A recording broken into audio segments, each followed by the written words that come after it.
Welcome, everybody. I'm Kathy Sharon, president of the DC League. There's lots of familiar names showing and lots of new faces and phone numbers as well. So this is really nice. We do hope you and yours are managing all right in these very strange and difficult times. We've recently celebrated both Passover and Easter, and both of those holidays involve hard-boiled eggs. The hotter the water, the tougher they get. And that's just like us leaguers.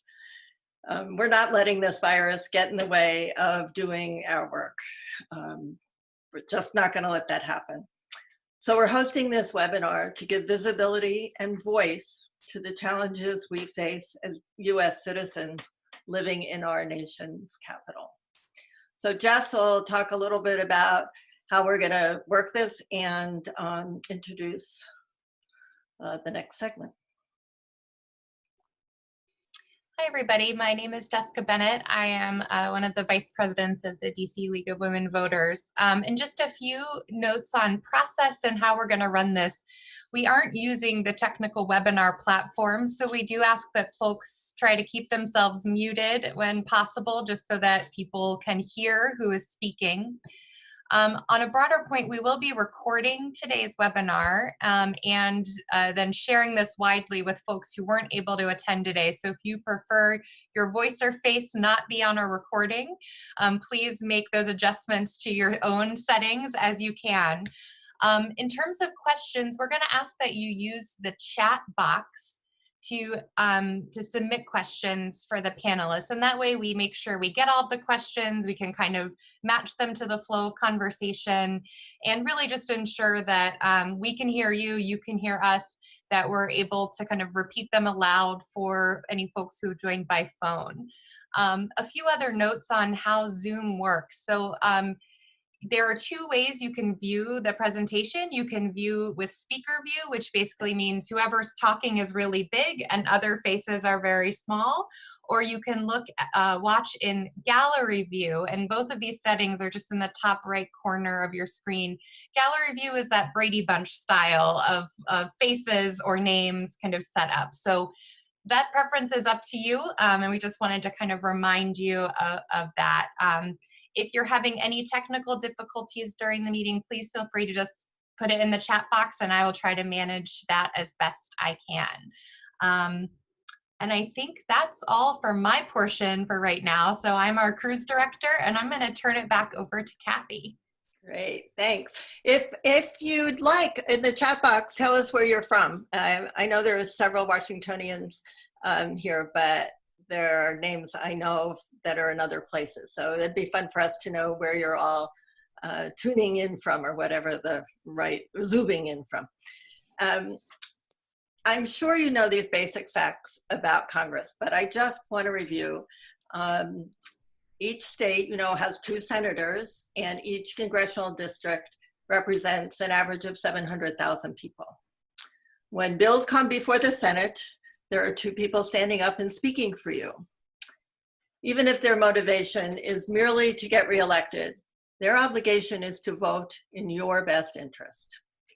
Same for your representative in the House. Someone is there looking out for you and casting a vote so that you have a voice in Congress. We do have a congressperson, Eleanor Holmes Norton, who does indeed speak up for the District of Columbia when it comes to voting. Different story. She can vote in committee, but not on the floor of the House. So we are rendered mute. We have no voting senators at all. Again, we are rendered mute.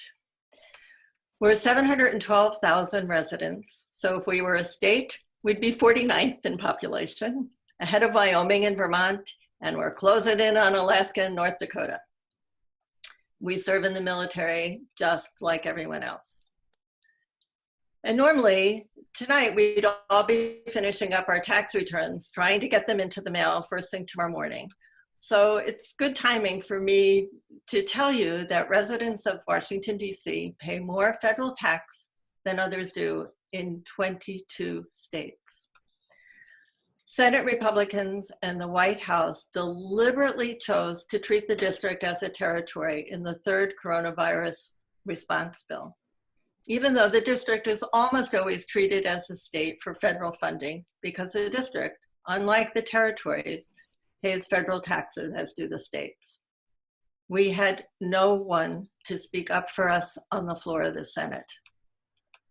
50 states are guaranteed to get $1.25 billion in discretionary funding, no matter their size. But at this point, DC will get only about $750 million.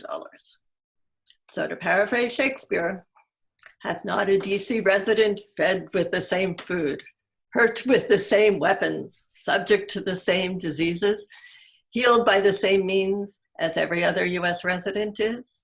If you prick us, do we not bleed? So we're calling on Congress to give DC fair funding in their next coronavirus relief package because lives are depending on it. We cannot allow Congress to treat DC like a bargaining chip again in the next relief bill. Lives are at stake, and fair funding gives DC a fighting chance to save them. Hence our wanting to review with you a bit of our history, and most importantly, what we all can do to remedy this situation. So I'm gonna pass the mic over to Ann Anderson. She's our league's full rights team leader and tirelessly champions our quest for statehood. So take it away, Ann. Thanks, thanks, Kathy. I'm gonna read a few things because I decided I better write it down or else I'd be rattling on forever. But I just wanted you to know that as we've been traveling over to more than 30 states over the last 4 years, a lot of people have asked how this situation came to be. So let me just give you a quick thumbnail sketch. So it starts in 1801, and Congress moved into DC and officially became our nation's capital. So at that moment, people living in DC became disenfranchised. And even back then, there were congressmen who worried about making DC residents subjects instead of citizens. There weren't many people in DC back then, and Congress kicked the can down the road. So then there was lots of rhetoric about democracy and local control and lots of tries at different forms of government over the last 2 centuries. But let me just jump forward to the last 50 years. And when DC citizens finally got to vote for president in 1964, that was the first time since 1801, and got to elect local officials and our non-voting delegate to Congress under our Limited Home Rule Act in the early 70s. So that's not very long ago that we got to do this. Now, just to be clear, we call it limited home rule because, in fact, Congress still maintains full control over all our laws and budget, and in fact, could disband the Home Rule Act anytime. We govern at the local level subject to the wishes of Congress. So this recent blow to our well-being is only a part of a continuing pattern of using DC as a way to make political points. This is also not the first time that Congress has acted in ways that threaten the well-being and health of people who live in DC. There are a lot of little nitty-gritty things here and there, but this is actually, making it very difficult, much more difficult for us to take care of our people. For instance, until 2007, for a number of years, DC was prevented by Congress from using DC tax money to fund a needle exchange program. Just for the record, a needle exchange program is a proven way to reduce transmission of HIV/AIDS and other bloodborne diseases. So our HIV/AIDS infection rate was among the highest in the country. But then starting in 2008, the restriction was removed, and lo and behold, DC's infection rate went down substantially that year and following years. So while it remains to be seen how this lack of full funding, as if we were a state, because that's how we are normally treated, will affect our capacity to care for all of our DC residents, having Congress threaten the health of people in DC is not a new phenomenon. It's these kinds of egregious acts that highlight our need for statehood, since if we were a state, we would have 2 senators, as Kathy noted, who'd be representing us and fighting for our well-being in these perilous times. So we're going to talk more about how these things work, but I would like to bring another voice into our conversation now.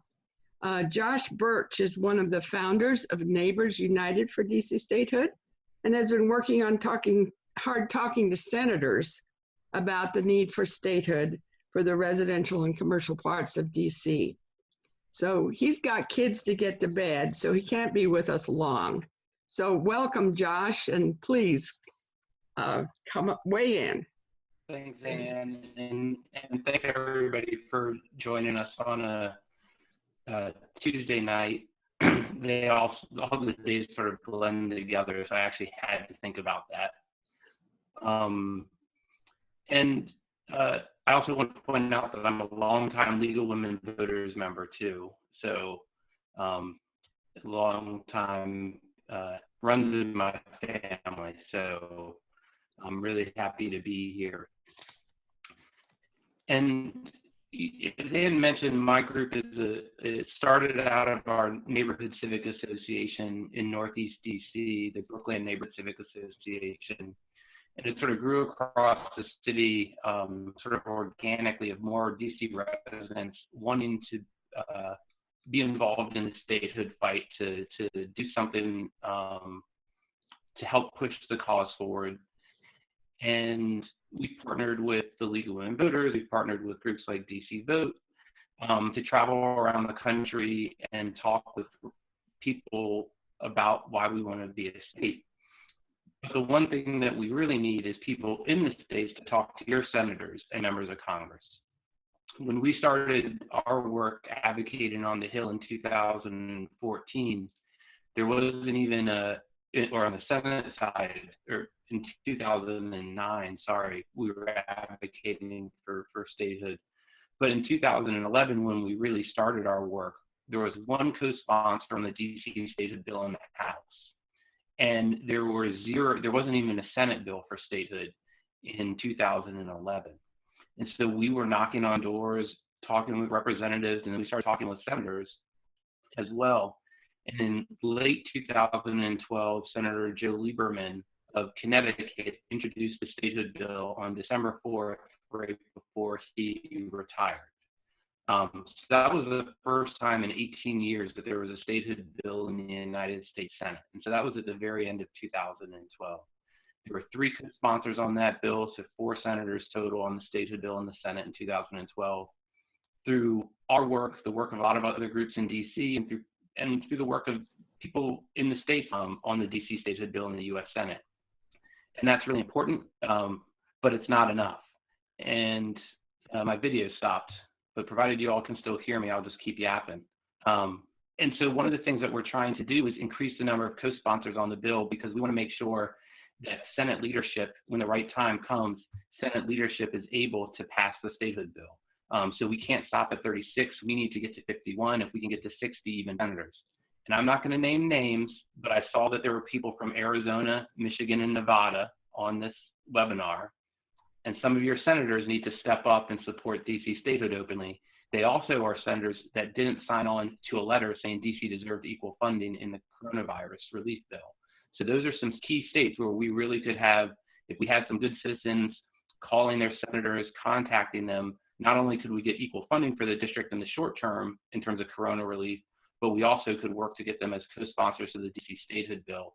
So in a couple of years, maybe after the next election, we're going to be ready to actually pass the Statehood Bill in the Senate, because the Statehood Bill will pass the House this year because of the great work of the League of Women Voters, civil rights and voting rights activists across the country, groups like DC Vote here in the district. The Statehood Bill in the House has over 220 co-sponsors, which means it has enough co-sponsors to pass the bill on the House floor. I'll stop because I've been talking for a long time. And Ann or Kathy, I don't know if you guys want to take it away. Yeah, I'll pick it back up again. Jess, I think this would be a good time for us to just check in and see if people have comments or questions that have floated up. So Evelyn Maddox has asked, are Senators Blunt and Hawley of Missouri supportive of DC statehood? No. Neither senator, in Senator Blunt, we've been trying to contact him for a lot longer. Senator Hawley's obviously new. Neither senator's office will even respond to meeting requests on the bill. So that's a no. Mary Pelton Cooper asks, how did Michigan senators vote? Well, they voted for the relief bill, but they didn't, neither one of the senators, neither Senator Stabenow or Senator Peters signed the Senate letter saying DC deserves equal funding. And neither senator will commit to co-sponsoring the DC statehood bill. Senator Stabenow's office for the last 6 years has repeatedly told me, we need to hear from more Michiganders about this. Why is this important to them? We need to hear from our constituents. And so I've asked, I said, well, does that mean you need to hear from 30 people from Michigan, 300 or 30,000? And they won't say, they just say, well, we need to hear from more people. Senator Peters has repeatedly said, his office has said that their boss will not sponsor the statehood bill at this time. So it doesn't really say, he doesn't say he's against it, but at this time doesn't really give us much to work with. Let's and see, yes, we have both New Jersey senators are supportive of statehood. They have been for a long time. I saw that, and Senator Booker is a native Washingtonian, born in the District of Columbia, and he is one of the few senators that openly talks about DC statehood on the Senate floor as part of his speeches. So we have another question here, which is, what is the basis for opposition in the Senate to statehood? And that's from Debbie Wallace. you want to take that, Josh? Like, what have you heard from people? So most of the people that oppose DC statehood don't say it out loud. You know, from our perspective, most of the offices that don't support statehood, they actually won't meet with us in general. We have had some meetings where we have gotten into healthy debates about it. Senator Rand Paul, for one, his office says it's unconstitutional, that there should be a federal district, and by having DC as a state, there wouldn't be a federal district. The problem is they didn't read the bill, because the bill shrinks the federal district from what it is now, which is roughly 68 square miles, to being, you know, less than 5 square miles, which is the mall, the White House. It would be a small federal core. So we would keep a federal district, as the Constitution requires, not exceeding 100 miles square, which is a constitutional requirement, because we're shrinking the size, not increasing it. And then it would admit the residential commercial portions of the district as a 51st state. So the statehood bill gets around the constitutional question, but a lot of people just sort of fall back and say, well, the founders wanted a federal district, and we keep that through the statehood bill. There is a huge partisan edge to the opposition to statehood. 2 decades ago, when Ted Kennedy was leading the statehood fight in the Senate, he always said it was the 4 twos. The district was too black, too poor, too urban, and too democratic. And those were the four twos of why people don't support DC statehood. And it's about race, it's about politics, it's about the urban and rural divide. And right now, the partisan makeup of our country, there is an urban and rural divide based on party lines as well. And the District of Columbia is overwhelmingly big D Democratic in terms of how we vote, but we are also overwhelmingly undemocratic in how we are treated, small d. So there is opposition. Mitch McConnell earlier this year called DC statehood full bore socialism, which quite frankly, I don't even understand what he's talking about when he says that, but that's Mitch McConnell. So there is a lot of it right now is about pure partisan politics. And then some of the underlying stuff is racial politics and racism in America. Okay, thank you, Josh. So do we have any other questions at this point? Margaret DeLacy, who I believe was born in the district. Is that right? Am I connecting those two? Oh no, sorry, that was somebody else. Sorry, I was trying to connect comments. She lived here for 6 years. Has said, I've always supported DC statehood for half a century, and I've wondered why DC was so restrained. I keep waiting for a general strike, especially the bartenders. Well, part of, and let me answer that, and then if other people want to chime in, that'd be good. My take on this is, number one, that, like I said, Congress could decide to take what little limited home rule we have away anytime. They could just decide to do that and they've done it before. In the 1800s, late 1800s, we were a territory. We actually had a governor.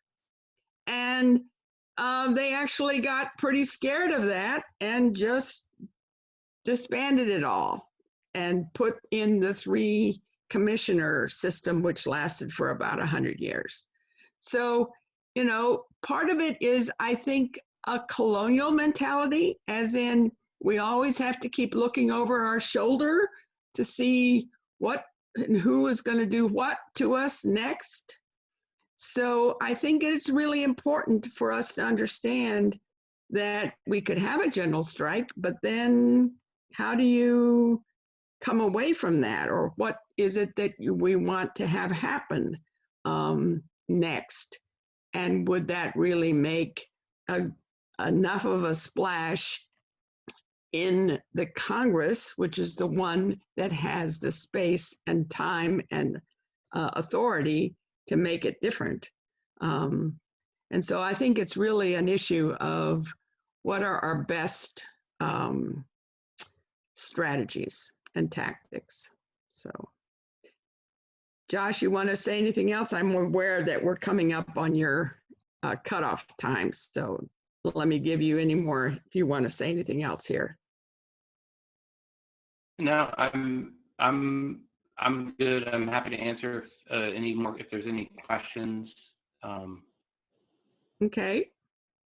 Question from San Diego. Go ahead, Rosemary.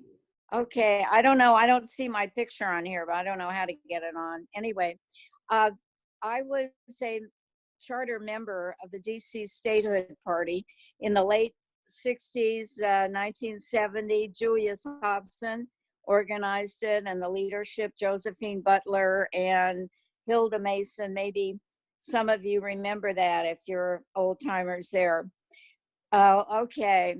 And so I'm just astonished that 50 years later, we still are the only capital in the world that does not have our own suffrage. So anyway, I'm wondering if DC statehood is in the Democratic platform every presidential race. Will it be in the platform this year, this summer? My understanding is that it is. And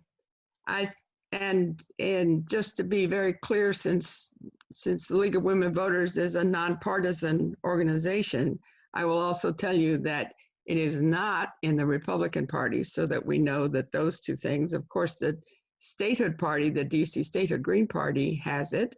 And I don't know about the Libertarians. So those are our four parties that have ballot status in DC. Do you know? Does anybody else know that? No? About the Libertarian Party? Yeah. I believe they had the language that was close to supportive in 2016, but I can't remember exactly. The Republican Party's platform language related to the district was openly hostile towards DC, getting more voting rights and getting autonomy. It wasn't just like, it would have been nice if they had said nothing about us, but they went for overt being mean in their 2016. Yeah. Yeah. And Rosemary, I do remember all of those people. Yes, I was here. I've been here since 1964. So yes. Thank you. So we have a few questions. I think one, I think the question from Joyce about votes, I think we're going to get to. So Anne's going to run us through some commonly asked questions, and then maybe we'll save the rest of the questions we currently have.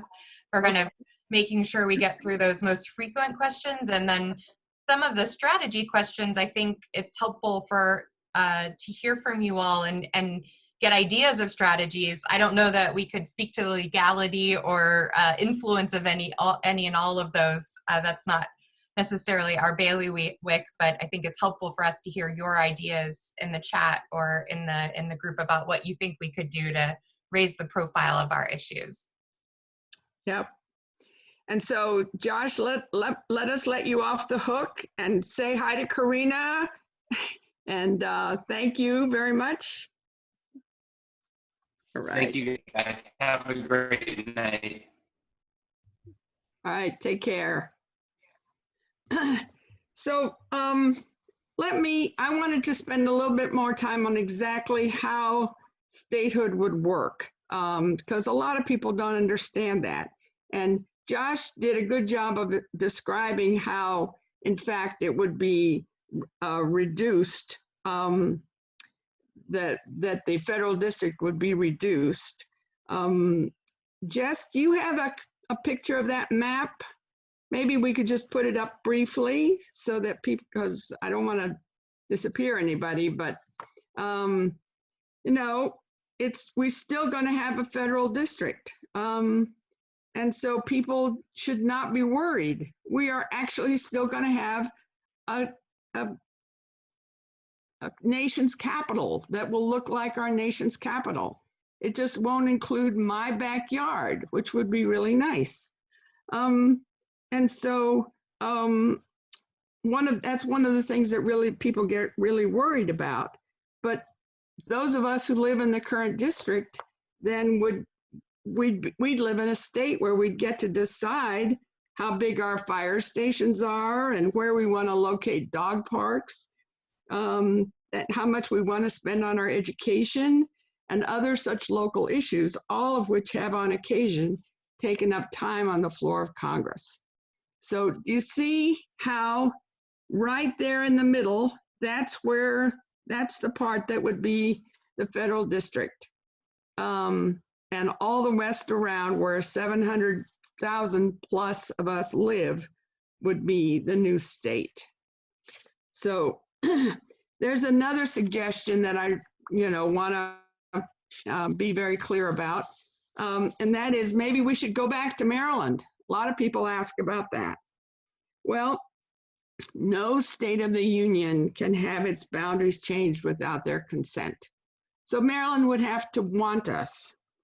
And most of Maryland's congressional delegation is firmly behind the statehood for DC. And furthermore, by the way, DC citizens have voted if voting counts at all in this democracy, we've overwhelmingly voted to petition for statehood. So retrocession, which is what going back to Maryland is called, is not actually a viable option. Then there's another question. People often think, well, but DC is funded by the federal government. And so how would we support ourselves if we became a state? Well, it's not true. Our local budget is actually funded by tax dollars, locally raised, with only a small percentage coming from federal funds. In fact, 8 states have the same or a greater percentage of federal money making up their annual budget. So we're at about 25%, at least the last one I looked at, the last set of figures I looked at, which was several years ago. So I'm not saying that it's this year. I don't know exactly what this year is.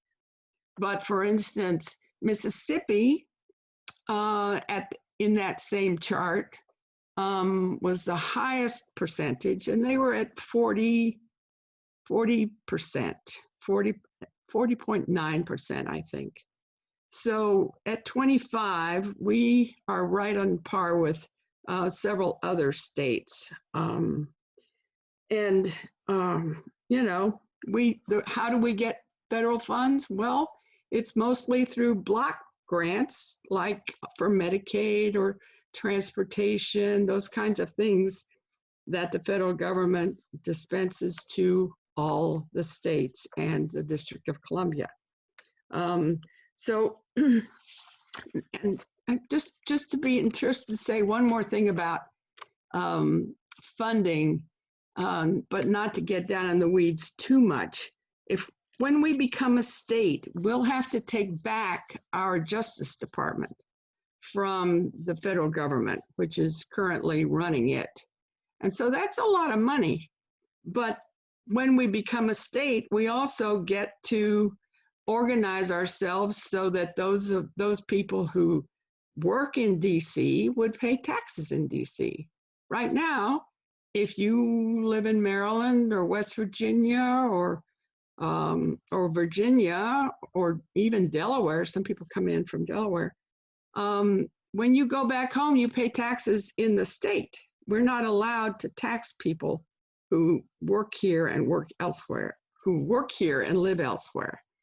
So this would change, and we do things like the way that New York and New Jersey have, you know, like you live in New Jersey, you work in New York, you live in New York, you work in New Jersey. They've got a reciprocal deal, and that's how we would do it. Right now, just to be clear, there is a bill in the House, the Washington, D.C. Admission Act. It's made it through the House Oversight and Reform Committee. First time ever. It's going to go to the House floor and will more than likely pass, as Josh mentioned. And then there are a number of co-sponsors in the Senate bill, but as we already heard, that's going to be difficult to pass. So that's part of what we need to be doing at this point. What I would like to do now is to see if there are people who would like to make some other comments or questions, so that we have more of a discussion process than me talking. So the floor is open.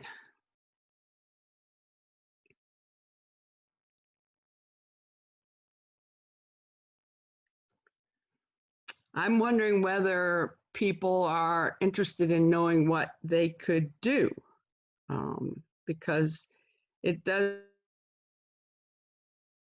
seem like it could be sort of overwhelming, and here we are sitting here, and what do we do? So that's one of the things that we could discuss. And of course, and there was a question earlier in the comments that's asked, how many votes do you need to gain statehood? So just what needs to happen with this bill if we were to get statehood? There are 218 votes in the House, are required. That's a simple majority. And of course, the Senate also could do a simple majority. That's how every other state past the first 13 was admitted to the Union, was by simple majority vote. I could well imagine that there would be people in opposition to DC statehood who would decide that they needed to try to filibuster in the Senate. But it's really just a simple majority vote. So. And for the House bill, we already have enough co-sponsors, more than enough to pass the bill. So assuming everybody who sponsored it would also vote for it, we're pretty confident that HR 51, wonderful, wonderful number for that bill. We're pretty confident it'll pass in the House. Yeah. We have a sense of interest in the Senate, support in the Senate. We have 36 co-sponsors, including the original sponsor. As Josh noted, we're always looking for more co-sponsors because, of course, as soon as you get somebody to co-sponsor once, then you can go back to them and say, hey, you were for it last time. Are you surely going to be for it in the next? Because, of course, it all rolls over as soon as a congressional session is over, then we have to start over again. So the actual, just to update here, we started off with HR 51, Kathy, but in the oversight committee, when they had to put in the new bill that had all the little details, then it changed. And you know what? Right now, I can't remember what you're right. The Washington, D.C. Admission Act, if you want to look it up. That's what the title is. So what can our friends who are located outside of the district do to help maybe make this more of a reality? Well, I think there's a huge amount of education that needs to happen. I mean, I cannot tell you how many times when I've gone elsewhere, and Evelyn Maddox can tell you, because I've seen her in person in their own place. The questions are like, well, but do you really live in DC, like in DC proper? And people really don't quite understand how it could be, because the picture in their heads is the mall and the Capitol, and they know I don't live on the mall, so where in the world would I live? So those kinds of things are really important for people to say, there really are a lot of people who live in DC and they don't have representation in Congress, and I don't like it. And letting your legislators know how you feel about it is one of the really good ways. Like Josh mentioned, was it Michigan? Yeah, I think it was Michigan, Mary, where he said, they're like, well, we need to hear from Michiganders about, because do they really care? And one of the things about it is, the other thing I'm asked is often, well, why doesn't this get changed? And one of the things that I say to people is like, well, think about it for a minute. Suppose you have a representative running for Congress, a candidate, and one of their things they say is, well, I'm for DC statehood. Well, if you're living in another part of the country and you're not really sure why DC has anything to do with anything, you're going to wonder, hey, buddy, why aren't you talking to me about things I'm interested in? So people in the 50 states need to say, you know what? You need to fix this hole in our democracy because I don't like it.